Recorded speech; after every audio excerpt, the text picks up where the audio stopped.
She walked in without a single piece of identification. No driver's license. No military ID. No badge. No wallet. Not even a scrap of paper with her name on it. The guards at the main gate of the Virginia Beach Naval Base had never seen anything like it. A woman, maybe late 50s, with silver-streaked hair pulled back in a tight, no-nonsense bun, wearing a faded navy blue cardigan over a simple white blouse and plain black trousers. Her shoes were sensible, scuffed at the toes, the kind worn by someone who had walked many miles without complaint. She carried no purse, no phone, no bag. Just herself, the young Marine on duty, barely 22 years old, stopped her with a raised hand. "Ma'am, I need to see your identification." She looked at him with eyes that were calm, clear, and impossibly old. Not old in the way of wrinkles or frailty, but old in the way of someone who had stared into the abyss and watched the abyss blink first. "I don't have any," she said. Her voice was low, steady, unhurried. Not rude, not apologetic. Just factual. The Marine frowned. "Ma'am, no one enters without ID. It's a restricted area. I'm going to have to ask you to step back." She did not step back. She stood exactly where she was, like a tree that had decided long ago not to be moved by wind. "I'm here to see the SEAL teams," she said. "The old ones. The ones from the beginning." The Marine felt a strange chill run down his spine. He had been trained to handle drunks, lost tourists, angry protesters, even the occasional confused elderly person wandering off from a nursing home. But this woman was none of those things. She was not confused. She was not angry. She was not lost. She was exactly where she meant to be. He called his supervisor. The supervisor, a gunnery sergeant with 20 years of service, came out squinting against the afternoon sun. He looked her up and down.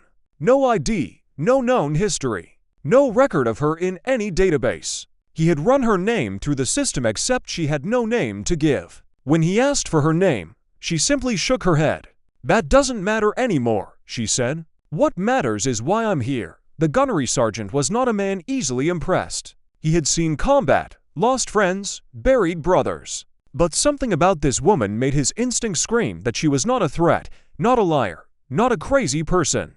She was something else entirely. Something rare. He made a decision that could have cost him his career. He escorted her inside. They walked through the long corridors of the training compound. Past walls covered with photographs of men in combat gear. Past plaques listing names of those who had given everything.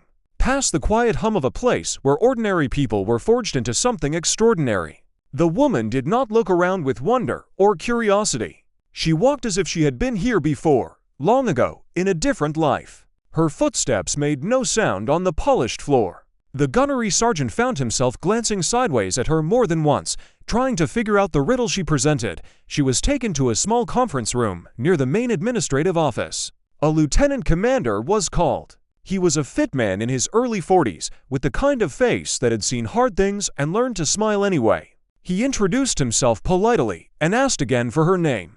Again, she declined to give it. He asked for any form of identification. She had none. He asked for a phone number, an address, a next of kin, anything. She had nothing. "This is highly irregular, ma'am," he said, trying to keep his voice professional rather than frustrated. "Without any way to verify who you are, I can't allow you access to any personnel or facilities. You understand that, don't you?" She nodded slowly.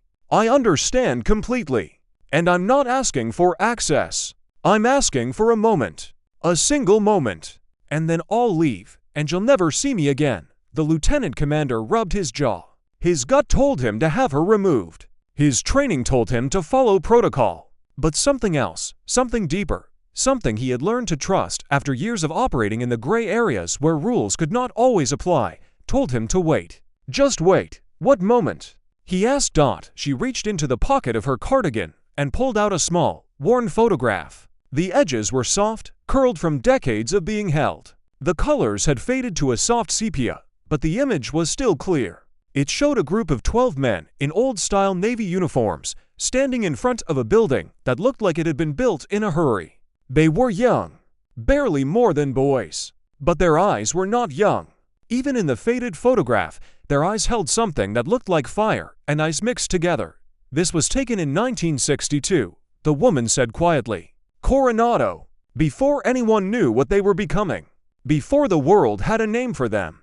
They were the first. The very first. The lieutenant commander leaned closer. His breath caught in his throat. He recognized the building in the background. It was the original SEAL team compound.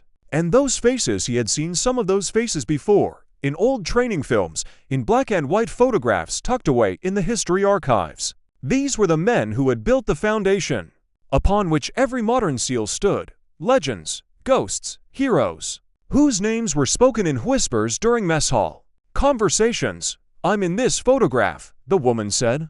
"I'm the one who took it." The lieutenant commander looked at her, then at the photograph, then back at her. He saw no camera in her hands in the image. He saw no reflection in any window. He saw only 12 men. "I don't understand," he said. She smiled a small, sad smile. "No, you wouldn't. That's why I need to see them. The old ones. The ones who are still alive. I promised them something 60 years ago, and I'm here to keep that promise before it's too late." The lieutenant commander did something he had never done before. He picked up his phone and called a number he was not supposed to call. A number for retired personnel, for men who had long since left active duty, for ghosts who still answered the phone when it rang at odd hours. He asked around. He pulled strings. He called in favors. And within an hour, he had located 3 of the men from the photograph. 3 survivors. 3 old warriors, all in their 80s, all living within driving distance of the base. He did not tell them why. He only said that someone was here to see them. Someone from the past. Someone with no name, and no ID, and no known history. And one by one, they agreed to come. The first to arrive was a man named Frank. He walked with a cane, his back bent from decades of carrying weight that no man should have to carry. His face was a map of deep lines, each one a story he would never tell. He wore a simple baseball cap with a trident pin on the front. When he entered the conference room and saw the woman standing by the window, he stopped. His cane clattered to the floor. His mouth fell open. His eyes, clouded with age, suddenly cleared. "Mary," he whispered. The woman turned. Her calm expression cracked for just a moment, and something raw and vulnerable shone through. "Hello, Frank," she said. "It's been a long time." The second man arrived 10 minutes later. His name was Bill. He was taller than Frank, still broad-shouldered despite his years, with the kind of posture that suggested he had never once in his life allowed himself to slouch. He walked into the room, saw the woman, saw Frank already crying silently in a chair, and his face went pale. "No," he said. "No, it can't be. You're dead.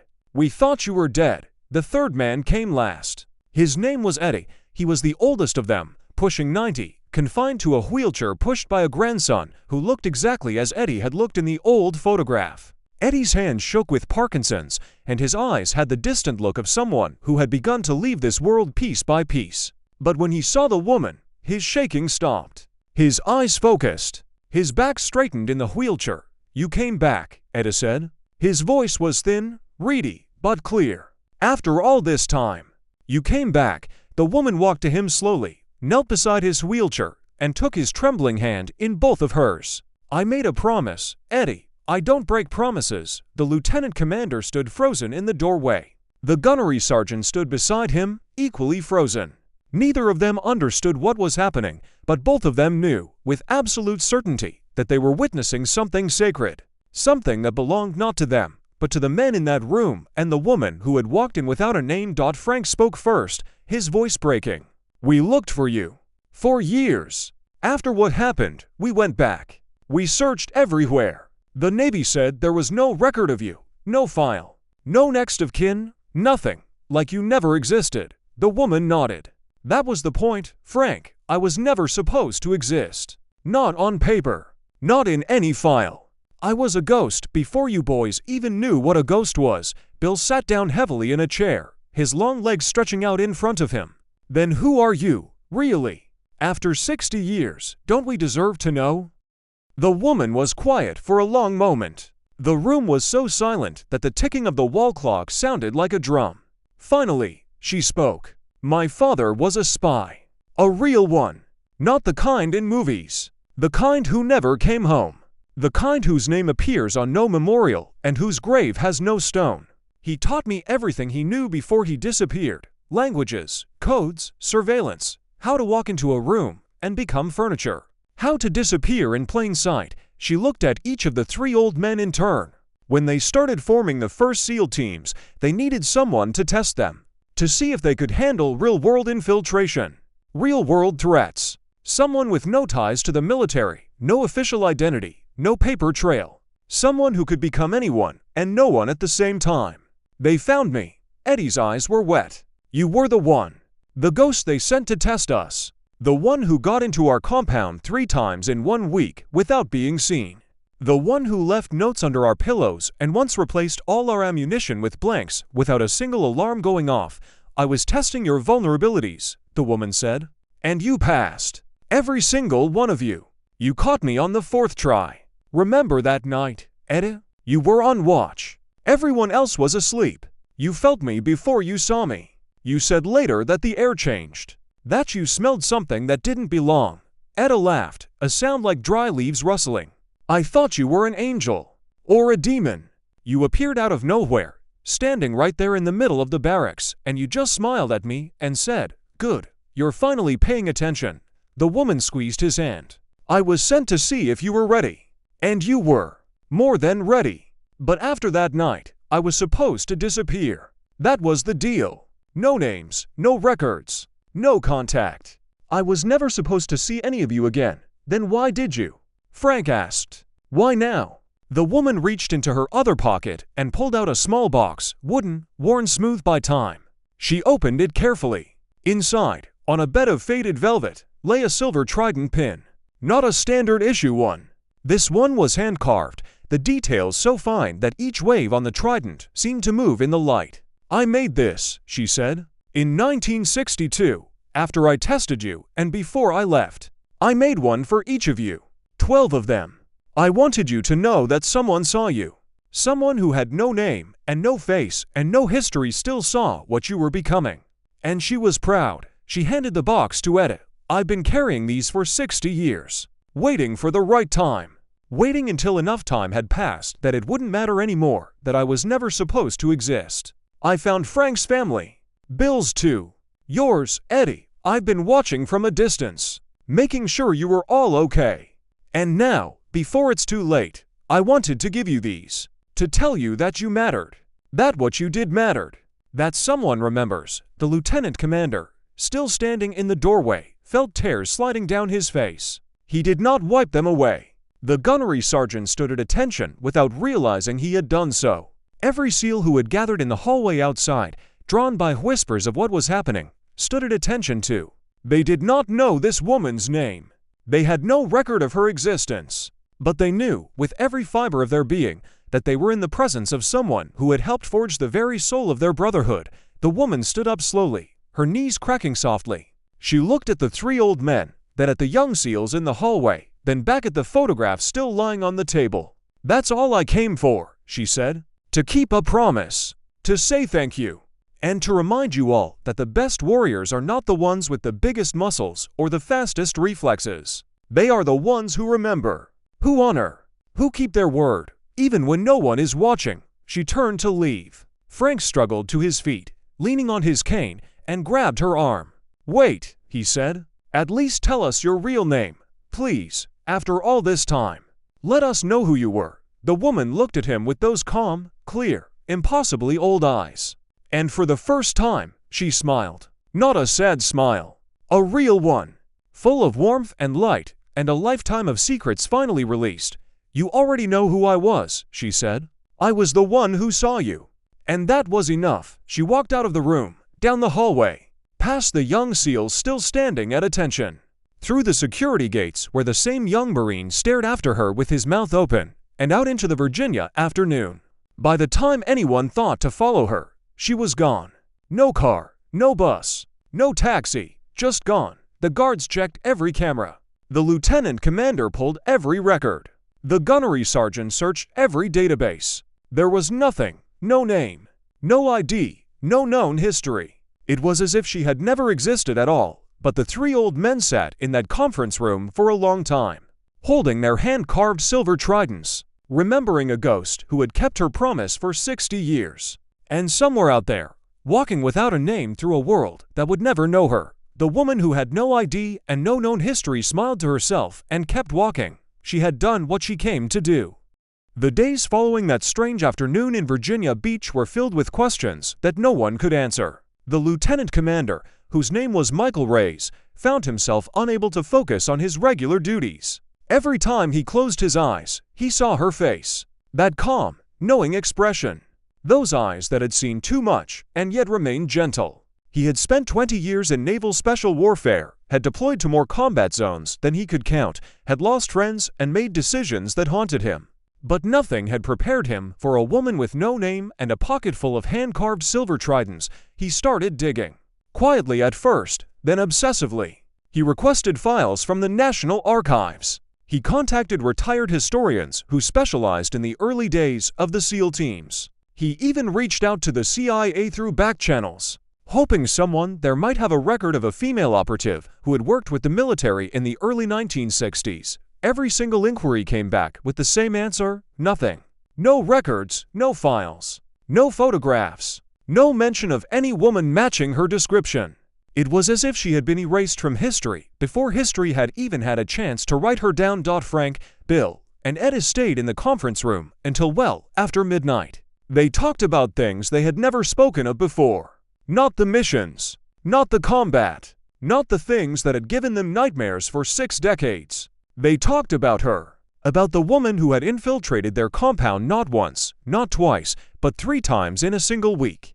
About the notes she had left under their pillows, written in perfect cursive on plain white paper, each one saying something different. Your perimeter has a hole behind the supply shed. The lock on the armory door can be picked with a paper clip in 11 seconds. The man on the night watch falls asleep between 2:17 and 2:23 a.m. every single night. Frank remembered the 4th night, the night they had finally caught her. He had been the one to suggest the change in the watch rotation. Instead of the usual pattern, he had ordered everyone to stay awake. No shifts, no breaks. Every man in the compound on high alert from sundown to sunup. They had hidden themselves in shadows, behind doors, in the rafters of the main building. And at exactly 2:47 a.m., she had walked right through the front gate as if she owned the place, not sneaking, not creeping, walking, with her head held high and her hands in the pockets of her coat. She had looked around at the men emerging from their hiding places, at the floodlights suddenly blinding her, at the dozen rifles aimed at her chest, and she had smiled. Not a nervous smile, not a defiant smile, a proud smile. Finally, she had said, "Took you long enough." Bill remembered the debriefing that followed.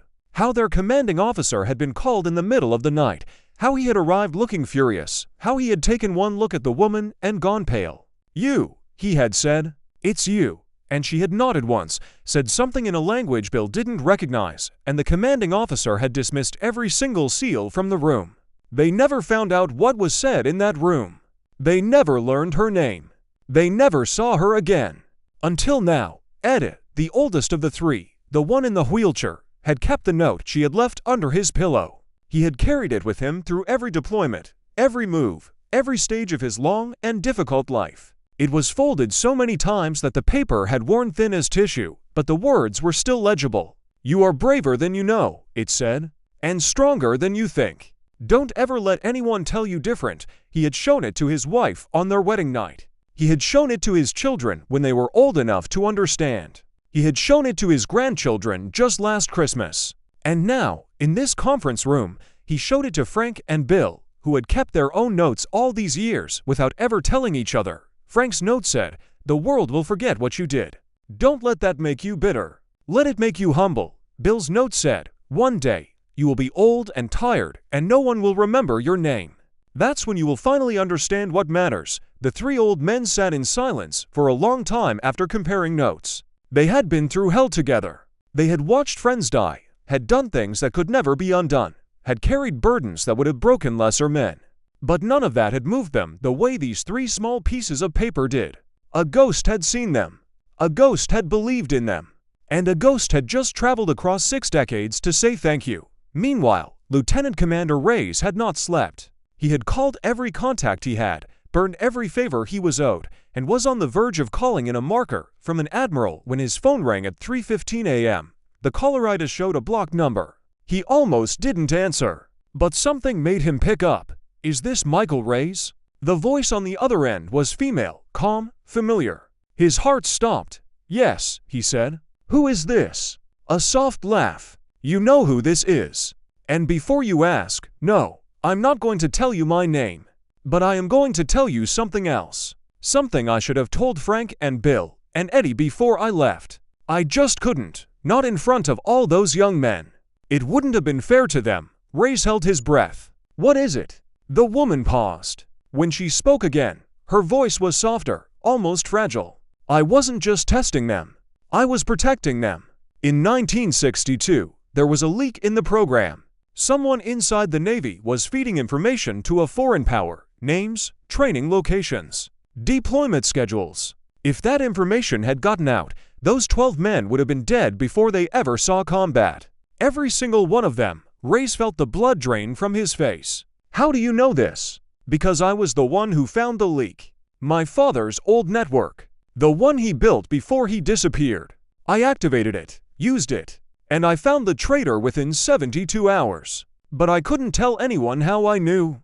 I couldn't produce evidence without exposing my father's network and everyone in it. So I did the only thing I could do. I made sure the leak was sealed, permanently. Ray's didn't ask what that meant. He didn't want to know. Some truths were too heavy to carry. The reason I tested those men, the woman continued, wasn't just to see if they were ready for combat. It was to see if they were ready for betrayal. To see if they could survive knowing that the enemy wasn't always on the other side of the ocean. Sometimes, the enemy was standing right next to them. And they passed. Every single one of them. They passed because they trusted each other. They passed because they had each other's backs. They passed because they were already brothers before they ever put on the uniform. Ray's leaned back in his chair, his mind reeling. Why are you telling me this now? Why not tell them? Because they don't need to know, she said simply. They spent 60 years believing they were just ordinary men who did extraordinary things. That belief made them who they are. If I told them that I had been watching over them, protecting them from the shadows, it would take something away from them. It would make them feel like they hadn't earned it. And they did earn it. Every scar, every nightmare, every lost friend. They earned every single bit of it. Ray's was quiet for a long moment. What about you? He finally asked. Don't you deserve to be remembered? Don't you deserve to have your name in a history book somewhere? The woman laughed again, but this time there was no sadness in it. Only peace. Michael, I've been invisible my whole life. That was the deal. That was the cost. And honestly, I wouldn't trade it. Not for all the medals in the world. I got to see something beautiful. I got to watch ordinary men become legends. And I got to help, just a little, from the shadows. That's more than most people ever get. Will I ever see you again? Ray's asked. Probably not, she said. But that's okay. You'll remember me. And so will Frank and Bill and Eddie. And as long as someone remembers, no one is ever truly gone. The line went dead. Ray sat in the darkness of his office, the phone still pressed to his ear, listening to the silence. Outside, the first hints of dawn were painting the sky in shades of pink and gold. Somewhere out there, a woman with no name and no ID and no known history was walking away from a lifetime of secrets. Finally free, 3 days later, a package arrived at the base addressed to Lieutenant Commander Ray's. No return address. No postmark that could be traced. Inside, wrapped in brown paper and tied with a simple piece of twine, were 9 more hand-carved silver tridents. One for each of the remaining men in the photograph, the ones who had already passed away. Along with a single sheet of paper, on which was written in perfect cursive, "Give these to their families. Tell them someone remembers. Tell them someone always remembered." Ray did exactly that. He spent the next 2 weeks traveling across the country, visiting the widows and children and grandchildren of the 9 men who had not lived to see that strange afternoon in Virginia Beach. He told them a story. A story about a ghost with no name who had watched over their loved ones from the shadows. A story about a promise kept for 60 years. And at each stop, he handed over a silver trident, hand-carved by hands that had long since grown old, and watched as grown men and women wept with a gratitude they could not fully explain.